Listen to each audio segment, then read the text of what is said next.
Hello everyone, welcome back to my channel learn and grow by Nishi, जिसमें आप देख रहे थे गणित प्रकाश फ्लेवर्स 26-27 आपका रेखा एवं कोण चल रहा है। ठीक है, तो पेज नंबर आज हम देखने वाले हैं 18। पेज नंबर 15 हम कंप्लीट कर चुके हैं, तो आप प्लेलिस्ट में जाकर देख सकते हैं। ओके, तो आज का सेशन थोड़ा सा लॉन्ग होगा, तो आपको लास्ट तक बने रहना है। ठीक है, यहाँ पर हम 23 पेज नंबर तक कंप्लीट करने वाले हैं आज, तो करते हैं स्टार्ट। तो देखिए पेज नंबर 18 जो है उसमें क्या क्वेश्चन पूछा गया है। सबसे पहले हम क्वेश्चन को रीड करेंगे। तो देखिए आकृति 2.7 में OA एक किरण है। ठीक है, यहाँ पर आपकी एक OA किरण है। यहाँ पर देखो ये O हो जाएगी ना, OA एक किरण है। ये है O से शुरू होती है और बिंदु A से गुजरती है। O से शुरू होती है और A से निकलती है, गुजरती है, जो भी आप समझते हैं। यह बिंदु B से भी गुजरती है और यह बिंदु B से भी गुजरेगी। ठीक है, तो इसके दो क्वेश्चन दिए गए हैं आपको। देखिए, क्या हम इसे OB नाम दे सकते हैं, और अगर दे सकते हैं तो क्यों दे सकते हैं। दूसरा है, क्या हम OA को AO लिख सकते हैं, क्यों अथवा क्यों नहीं, इसका भी आपको रीज़न देना है। ठीक है, तो देखो पहला क्वेश्चन जो है उसमें क्या है, यहाँ पर बोला गया है क्या हम इसे OB नाम दे सकते हैं। तो हाँ, बिल्कुल हम इसे OB नाम दे सकते हैं, क्योंकि किरण OA जो है आपकी, ये जो OA आपकी किरण है, यह बिंदु B से भी निकलती है। ठीक है, अच्छा, किरणों का नाम जो है वो प्रारंभिक बिंदु से शुरू होता है, इसलिए OB या OA इसका नाम शुरू होगा। ठीक है, अच्छा, किरण O से शुरू हो रही है ना, यहाँ पर शुरू किससे हो रही, O से शुरू हो रही है, तो B तथा A दोनों से गुजरेगी। किससे, B से भी गुजरेगी और A से भी गुजरेगी, इसलिए इसे हम क्या नाम देंगे, इसे हम OB नाम देंगे। ठीक है, इस टाइप के इसको हम लिखते भी चलते हैं ताकि आपको डाउट ना हो। तो पहले हम A वाला जो है वो लिख लेते हैं। तो देखिए डायग्राम समझ में आ गया आपको, डायग्राम आपको क्वेश्चन में मिलेगा। ठीक है, क्वेश्चन में आएगा आपका डायग्राम। तो पहले लिख लेते हैं, हाँ, इस किरण का नाम OB भी रखा जा सकता है, क्योंकि किरण OA बिंदु B से भी निकलती है या गुजरती है, जो लिखना चाहें आप लिख सकते हैं। ठीक है, किरणों का नाम उनके प्रारंभिक बिंदु से शुरू होकर किरण पर स्थित किसी अन्य बिंदु के माध्यम से रखा जाता है। ठीक है, तो चूंकि किरण O से शुरू होती है और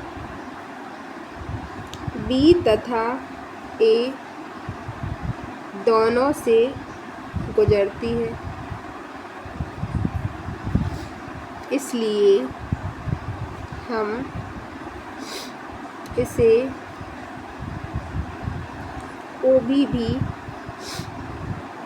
कह सकते हैं। ठीक है, ये हो गया पहला, A हो गया आपका। हमने ना B के लिए तो स्पेस छोड़ा ही नहीं है ना, तो एक काम करते हैं, हम इस B वाले को ना पीछे लिख लेते हैं। ठीक है, पहले हम इसको समझ लेंगे कि जो B वाला क्वेश्चन है उसमें क्या बोला गया है। क्या हम OA को AO लिख सकते हैं, और लिख सकते हैं तो ठीक है, और नहीं लिख सकते हैं तो हम क्यों नहीं लिख सकते हैं, हमको ये बताना है। तो देखो, क्या आप OA को ए ओ लिख सकते हो। तो अभी आपको बताया इस क्वेश्चन में कि जब भी हम किरण में किसी बिंदु को लिखते हैं तो शुरुआत से लिखते हैं। अब शुरुआत यहाँ ओ से हो रही है तो हम ओ ए ही लिखेंगे, ना कि हम ए ओ लिखेंगे। ठीक है, तो इसका हम रीज़न लिख लेते हैं। हम पहले स्पेस देख लें यहाँ पे।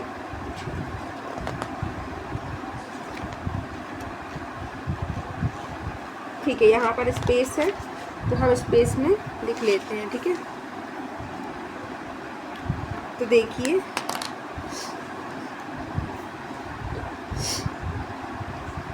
बी लिख लेते हैं यहाँ पे। तो देखो सबसे पहले लिखेंगे नहीं, हम किरण ए ओ को ओ ए नहीं लिख सकते क्योंकि किरणों की एक दिशा होती है। किरण बिंदु ओ से शुरू होकर ए की ओर जाती है। ठीक है, इसलिए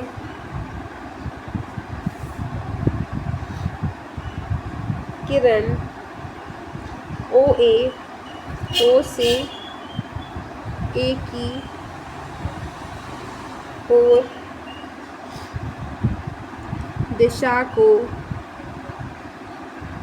दर्शाता है। यदि हम इसे किरण ए ओ लिखें तो इसका अर्थ है कि किरण ए से शुरू होकर ओ की ओर जाती है, जो यहाँ सही नहीं है। ठीक है, तो ये इसका अर्थ निकलता है। तो ये हो गया इसका अर्थ। तो अब हम चलते हैं, ये हो गया आपका पेज नंबर 18 का 6th क्वेश्चन। ठीक है, पेज नंबर 18 पर आपका सिर्फ एक ही क्वेश्चन था, वो था 6th क्वेश्चन। तो अब हम चलते हैं किस पर, पेज नंबर 19 पर। तो पेज नंबर 19 पर देखिए, क्वेश्चन रीड करते हैं सबसे पहले हम। अच्छा देखिए, पेज नंबर 19 पर ना आपको बुक खोलनी होगी। तो बुक में देखिए पेज नंबर 19 पर पहला क्वेश्चन है आपका, आइए पता लगाएं। क्या आप दी गई आकृतियों में कोण ढूंढ सकते हैं? किसी भी एक कोण की भुजाएं बनाइए और शीर्ष का नाम दीजिए। ठीक है, तो यहाँ पर आप देख रहे होंगे बुक में आपको एक साइकिल बनी हुई है। एक जो चीज़ बनी है वो हो सकता है कि जो चारपाई होती है उसका एंगल बना हुआ है। एक आपकी जो सीढ़ी होती है ना, जिस पर हम चढ़ के ऊपर कुछ काम कर लेते हैं, तो वो एक सीढ़ी है। और एक यहाँ पर पुल दिया गया है। ठीक है, तो इसमें हमें देखना है। तो देखिए साइकिल जो दी गई है, तो साइकिल में आपको दिख रहा होगा जो साइकिल के है जो मतलब हैंडल होता है उसके और उसकी सीट के बीच का जो कोण बन रहा है, तो वो क्या बन रहा है। तो देखिए यहाँ पर जो आपका एंगल BDC है, दिख रहा है आपको, BDC है जो एंगल, उसका शीर्ष क्या होगा, तो उसका शीर्ष होगा आपका क्या, D। ठीक है, और जो आपका AO और B है उसका शीर्ष क्या होगा, दूसरा क्वेश्चन है ये। ठीक है, दूसरा क्वेश्चन क्या है, जिसमें आपका जो चारपाई दिख रही होगी आपको जो भी है इसमें, तो उसका देखिए क्या हो सकता है, AOB का शीर्ष क्या है, तो देखो दिख रहा है आपको O है। क्यों शीर्ष O क्यों है, क्योंकि A भी वहीं कनेक्ट हो रहा है और B भी वहीं कनेक्ट हो रहा है, इसलिए आपका शीर्ष क्या हो गया, O। अब थर्ड देखिए, जो सीढ़ी दी हुई है उसमें देखिए एंगल क्या बन रहा है, APB या BPA। तो इसका शीर्ष क्या होगा, किससे, दोनों लाइन जो दोनों रेखाएं हैं किससे कनेक्ट है, किरण है जो किससे कनेक्ट है, तो P बिंदु से कनेक्ट है, इसलिए यहाँ पर शीर्ष क्या हो जाएगा आपका P हो जाएगा। अच्छा, इसके लास्ट में देखिए, लास्ट जो है ए एस बी का शीर्ष क्या होगा। तो आपको दिख रहा है ए एस बी है जो, उसमें भी देखो ए और बी किरण जो है वो किससे कनेक्ट है, बिंदु एस से, इसलिए आपका जो शीर्ष होगा वो आपका क्या हो जाएगा, एस हो जाएगा। ठीक है, तो ये है फर्स्ट क्वेश्चन। डायग्राम था इसलिए हमने यहाँ पर इसको नहीं लिखा है। ठीक है, यहाँ से हम सेकंड क्वेश्चन से स्टार्ट करते हैं। तो देखिए सेकंड क्वेश्चन क्या है, इसको भी रीड करिए।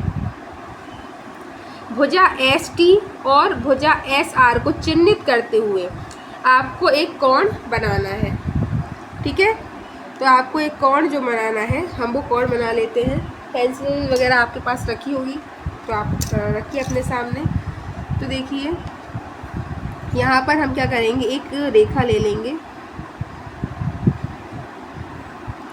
ठीक है, किरण बोल सकते हो आप। एक पॉइंट होगा एक तरफ और एक तरफ आपका क्या होगा, एरो होगा। ठीक है, एक हम यहाँ पर ले लेते हैं एंगल बनाने के लिए रेखा। ठीक है, तो ये ले लिया हमने क्या, यहाँ पर। अब पॉइंट जो होंगे यहाँ होंगे और यहाँ पर होंगे। हमसे क्या बोला गया है, आर एस टी, तो यहाँ पर हम एस ले लेते हैं। ठीक है, यहाँ पर हम टी ले लेते हैं और यहाँ पर हम आर ले लेते हैं। तो ये डायग्राम हो गया। तो हम आप यहाँ पर लिख सकते हैं एंगल आर एस टी की जो भुजाएं होंगी एस आर बा एस टी होंगी। ठीक है, तो ये क्या हो गई, आपकी भुजाएं हो गई। तो ये क्वेश्चन नंबर 2 हो गया। इजी था, सिंपल था, है ना, कोई प्रॉब्लम नहीं गई होगी आपको। अब हम चलते हैं थर्ड क्वेश्चन पर। थर्ड क्वेश्चन पर चलिए, जिसमें देखिए आपको बुक खोलनी पड़ेगी। ठीक है, बुक में ही लिखा है सब कुछ अलग से नहीं लिखना है हमें। तो देखिए तीसरा क्वेश्चन क्या है, व्याख्या कीजिए कि कोण ए पी सी को कोण पी क्यों लिखा जा सकता है। ठीक है, डायग्राम आपके सामने है, तो अब हम इसको बताते हैं।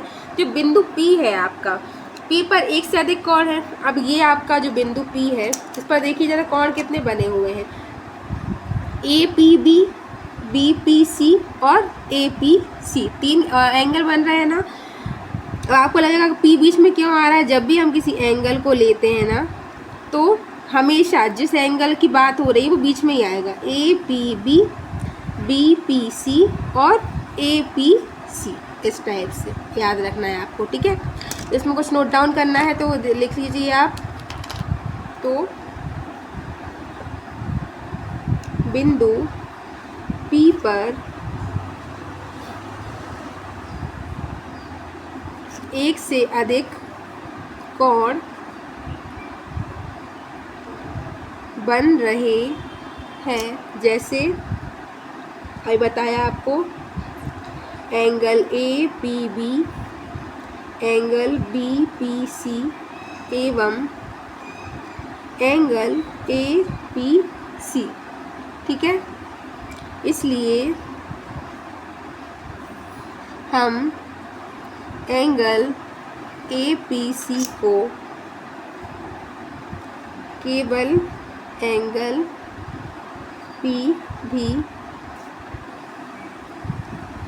पी भी नहीं लिख सकते।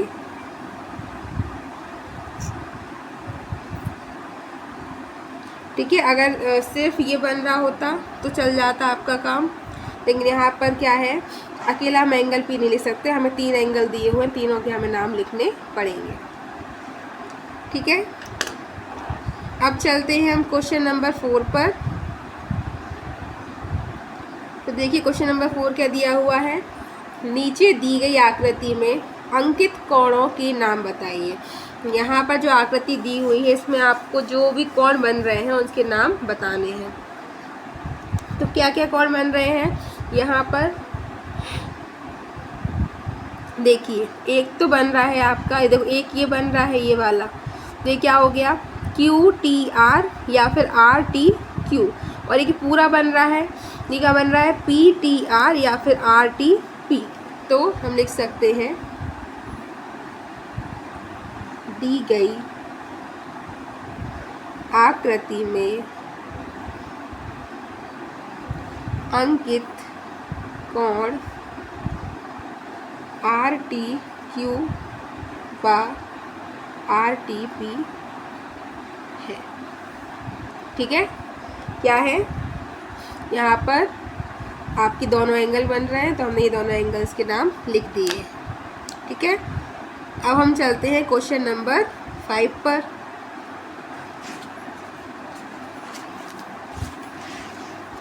तो देखिए क्वेश्चन बहुत बड़े हैं, है ना, लेकिन क्वेश्चन बड़े इसका मतलब ये नहीं कि आपके आंसर भी इतने बड़े होंगे।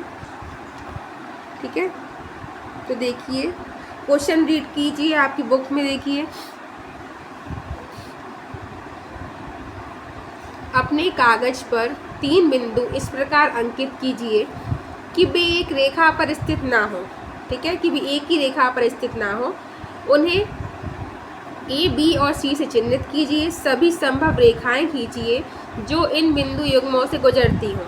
इस प्रकार आपको कितनी रेखाएं प्राप्त होती हैं, उनके नाम भी बताइए। ए, बी और सी का प्रयोग करते हुए आप कितने कोण बना सकते हैं, उन सभी के नाम लिखिए और आकृति 2.9 के अनुसार उनमें से प्रत्येक को एक चाप के साथ चिन्हित कीजिए। अच्छा, डायग्राम देखो आपको दे के रखा है, ये देख लो। ये शीर्ष होता है, ठीक है, ये आपकी किरण की प्रारंभिक स्थिति होती है, ये किरण की अंतिम स्थिति होती है, और ये जो कोण बन रहा है ये घुमाव की मात्रा कोण का आकार है। ठीक है, ये है आपका। अब हमें क्या है, इसके हिसाब से एक एंगल बनाना है और उसके लिए थोड़ा सा कुछ लिखना भी है। तो पहले तो हम बना लेते हैं क्या, एंगल। ठीक है, एंगल कैसे बनाएंगे हम,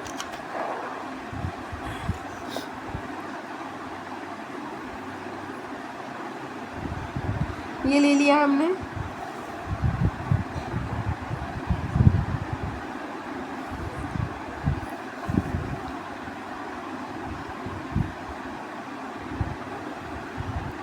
और ये 3 रेखाएं हमने ले ली। ठीक है, इसमें 3 हमारी कोण भी बन जाएंगे। ठीक है, एक पॉइंट बी ए हो गया, ये पॉइंट ए हो गया, और ये पॉइंट आपका क्या हो गया, सी हो गया। ठीक है, इसको आप ऐसे पॉइंट ले लो, बिंदु हो जाएंगे। तो ये तो हो गया क्या, आपका डायग्राम हो गया। इसको आप एरो भी लगा सकते हो। अब इसके बारे में हम लिख लेते हैं। ठीक है, तो देखिए हमें बिंदुओं के युग्मों को जोड़कर 3 रेखाएं ए बी, बी सी व सी ए प्राप्त होती है।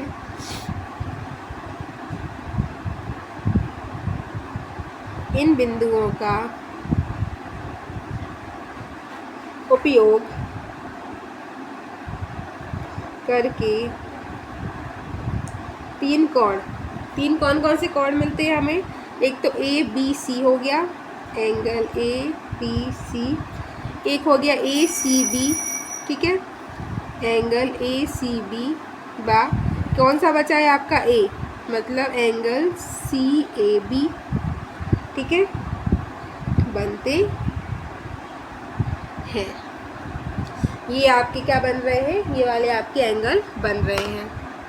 ठीक है, इसी टाइप से आपका 6th क्वेश्चन है। ये देखिए सेम लग रहा है ना, थोड़ा सा अलग लग रहा है क्या, देखो बस फ़र्क इतना है कि यहाँ पर आपको 3 बिंदु अंकित करने थे, जबकि यहाँ पर आपको 4 बिंदु अंकित करने हैं। कितने करने हैं, आपको 4 बिंदु अंकित करने हैं। तो देखिए इसको भी रीड करते हैं, रीड करिए ज़रा। तो देखो, अपने कागज पर 4 बिंदु इस प्रकार अंकित कीजिए कि उनमें से कोई भी 3 बिंदु एक रेखा पर ना हो। ठीक है, उन्हें ए बी सी और डी से चिन्हित कीजिए, वो भी ठीक है। सभी संभव रेखाएं खींचिए जो इन बिंदु युग्मों से गुजरती हों।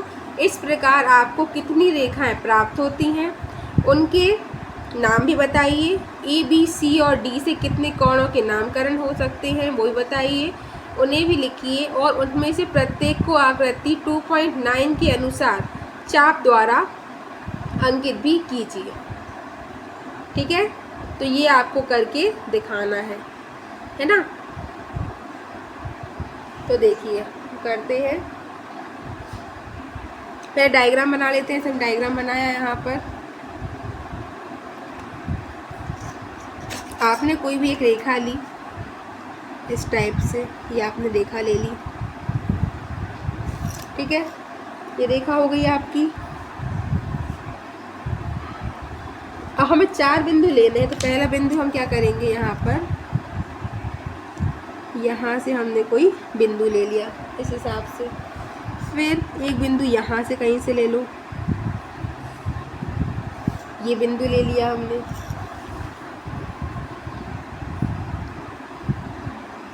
यहाँ से इसको इस टाइप से काट दो।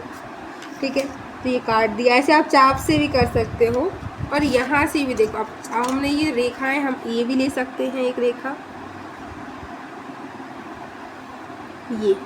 ठीक है, एक रेखा हम यहाँ से भी ले सकते हैं। ठीक है,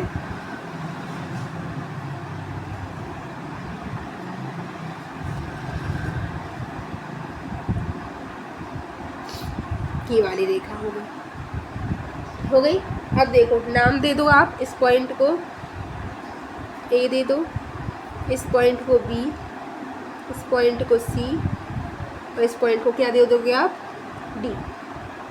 ठीक है, ये दे दी। अब एक एंगल यहाँ बन रहा है, एक एंगल यहाँ और एक ये पूरा। ऐसे एक एंगल यहाँ बन रहा है, एक एंगल यहाँ और एक ये पूरा। एक एंगल यहाँ, एक एंगल यहाँ और एक ये पूरा। एक एंगल यहाँ, एक एंगल यहाँ और एक ये पूरा एंगल बन रहा है। ठीक है, अब हम इसके बारे में थोड़ा सा लिख लेते हैं। ठीक है, वैसे ही लिखना है, जो लाइन हमने उसमें लिखी थी वही लाइन लिखेंगे, बस थोड़ा सा इसमें बिंदुओं का फर्क आ जाएगा।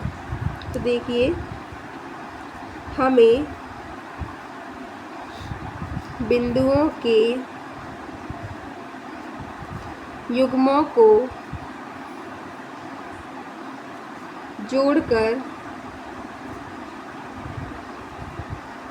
4 रेखाएं ए बी ये मिल गई, बी सी, सी डी एवं डी ए प्राप्त होती है। इन किरणों का उपयोग करके 12 कोण मिलते हैं। अब 12 कोण कौन कौन से मिल रहे हैं आपको, सबसे पहले आपको ये देखना है। देखो, सबसे पहले तो क्या मिल रहा है आपको, यहाँ से एक ए, डी और सी, एक पूरा, ये वाला पूरा हम एंगल ले रहे हैं, तो क्या हो जाएगा, एंगल ए डी सी, एक ये मिल गया। ठीक है, इसके बाद अब देखो, यहाँ से हम स्टार्ट कर रहे हैं, तो ये ए डी सी पूरा हो गया। एक यहीं से ले लेंगे, ए डी और बी, ये वाला एंगल ए डी बी। अब ये वाला देखो, ये वाला जो एंगल है, तो ये किससे बन रहा होगा, B D C, B D C. तो ये वाला जो एंगल है कंप्लीट कर लिया हमने। हम यहाँ चलते हैं। देखो यहाँ पर देखो, ये एंगल जो बन रहा है, मतलब ये पूरा जो एंगल बन रहा है किससे बन रहा होगा, डी सी बी से। तो एंगल डी सी बी से। अब ये छोटा वाला जो एंगल बन रहा है ये किस बन रहा होगा, डी सी ए से, डी सी ए से। और ये छोटा वाला एंगल किससे बन रहा होगा, तो देखिए ए सी बी से, ए सी बी से। ये हो गया, तो ये वाला कंप्लीट, ये वाला कंप्लीट। अब इस पर चलते हैं। पूरा बड़ा वाला लेंगे तो कैसे लेंगे, सी बी ए, सी बी ए। ठीक है, छोटा वाला लेंगे तो क्या हो जाएगा, यहाँ पर D D B C, angle D B C. ठीक है, अब ये वाला ले लिया तो ये वाला बचा, तो A B D, A B D, ये वाला हो गया। तो ये भी कंप्लीट कर लिया हमने। अब ये बचा है यहाँ पर, तो एंगल पूरा हम लेंगे डी ए बी, एक ये एंगल हो गया। छोटा वाला लेंगे तो बी ए सी, बी ए सी, और ये छोटा वाला लेंगे तो क्या हो जाएगा D A C, D A सी। तो गिनो 1 2 3 4 5 6 7 8 9 10 11 12, कितने हो गए आपके? पूरे 12 के 12 कोण हो गए। तो ये क्या होते हैं? ये बनते हैं। ठीक है, ये बन गए आपके कोण। तो ये हो गया 6th क्वेश्चन भी कंप्लीट हमारा।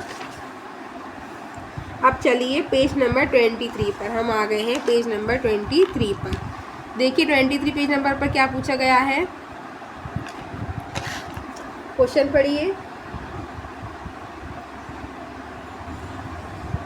हम अध्यारोपण द्वारा और कहाँ तुलना करते हैं? हम अध्यारोपण द्वारा क्या तुलना करते हैं और कहाँ तुलना करते हैं?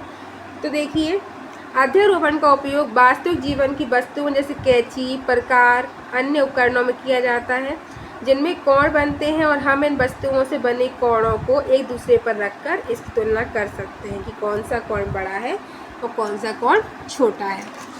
ठीक है, तो हम इसको लिख लें। लिखना ज़रूरी है क्योंकि आपको एग्ज़ाम में ओरल नहीं देना, मौखिक नहीं देना है, आपको लिख के ही देना है, इसलिए आपको लिखा हुआ होना चाहिए। तो देखिए, अध्यारोपण का उपयोग वास्तविक जीवन की वस्तुएं जैसे कैंची, प्रकार या अन्य उपकरणों में किया जाता है जिनमें कोण बनते हैं। ठीक है, हम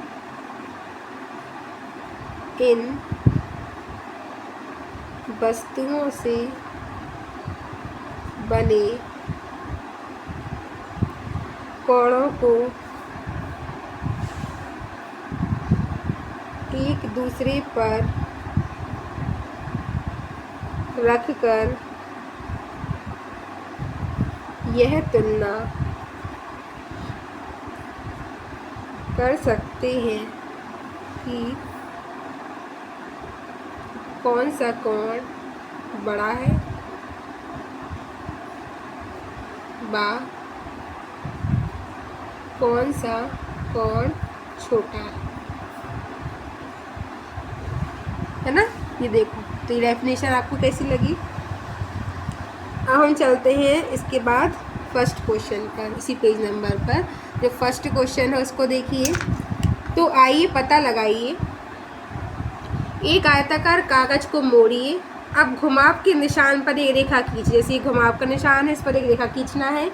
घुमाव और कागज की भुजाओं के बीच बने कोणों को नाम दीजिए और इन कोणों की तुलना कीजिए। आयताकार कागज को घुमाकर विभिन्न कोण बनाइए एवं उनकी तुलना कीजिए, और यह भी बताइए कि इनमें से छोटा कोण सबसे बड़ा, कौन सा कोण सबसे छोटा है और कौन सा कोण सबसे बड़ा है। ठीक है, तो ठीक है, पहले हम डायग्राम बना लेते हैं इसका।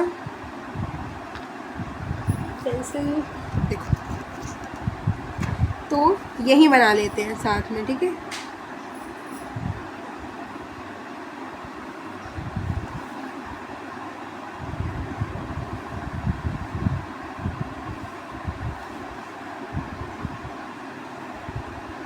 ये हो गया, और यहाँ से थोड़ा सा हल्का सा तिरछा ये।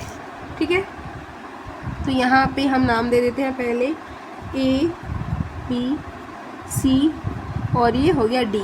अब एक एंगल ये बन रहा है और एक एंगल ये, एक एंगल ये बन रहा है और एक एंगल आपका ये बन रहा है। ठीक है, तो यहाँ पर नाम इसको भी देना पड़ेगा। ये ई हो गया और ये एफ हो गया। ये 1 एंगल हो गया, ये 2 एंगल हो गया, ठीक है, ये 3 एंगल हो गया और ये 4 एंगल हो गया, है ना। और हम इसके बारे में थोड़ा सा लिख लेते हैं।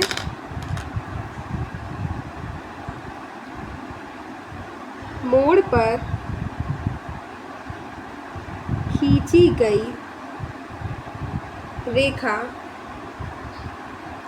के साथ कोण क्या क्या बन रहे हैं। तो एक तो बन गया आपका क्या, ए ई एफ, ए ई एफ।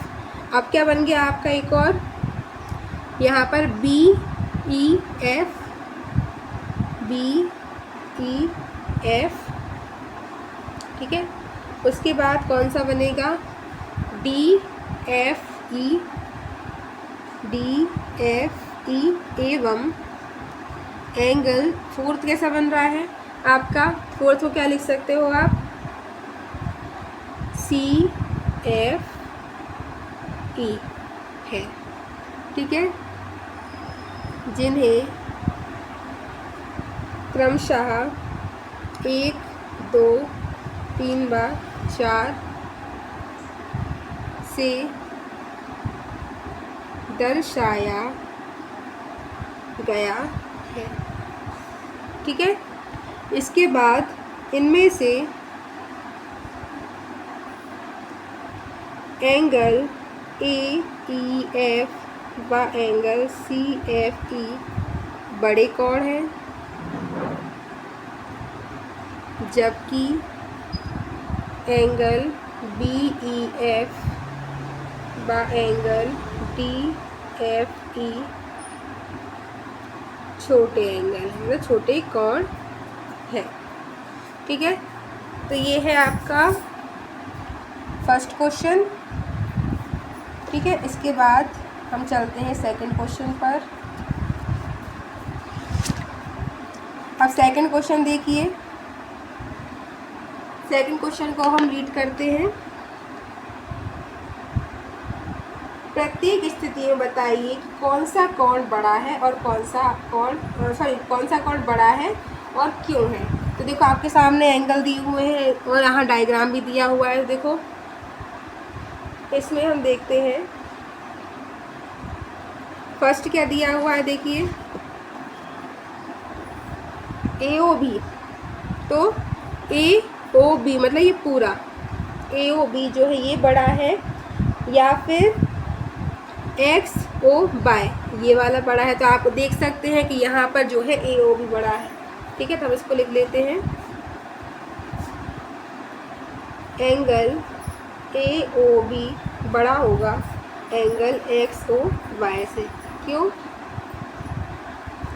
क्योंकि एक्स ओ वाई और एंगल ए ओ बी के भीतर स्थित है,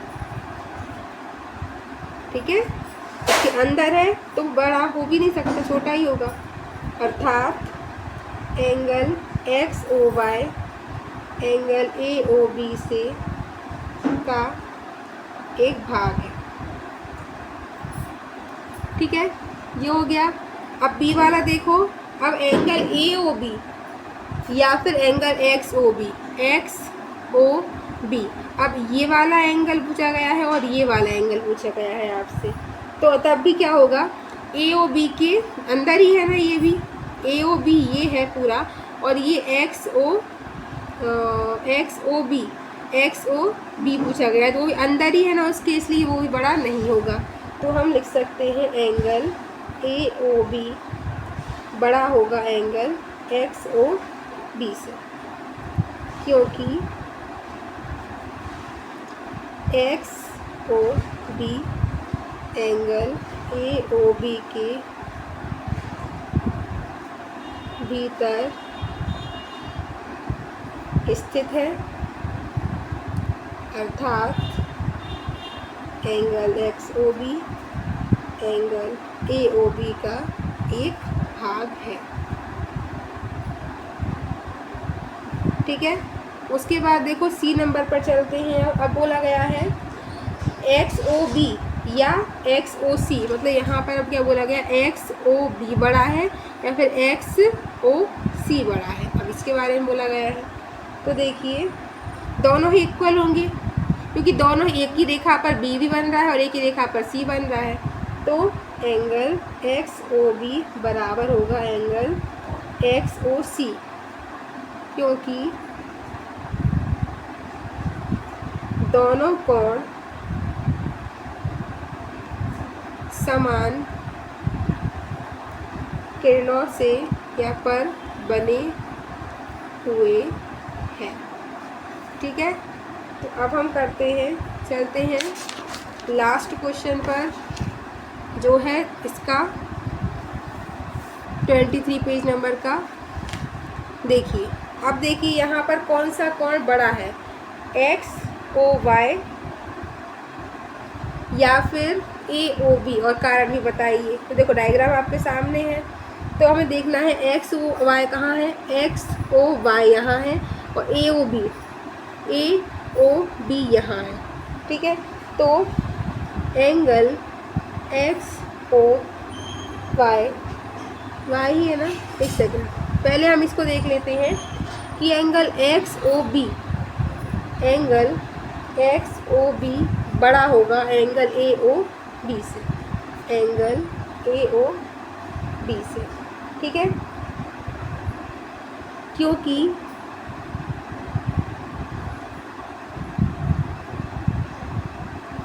angle A O B X O B के भीतर है, अर्थात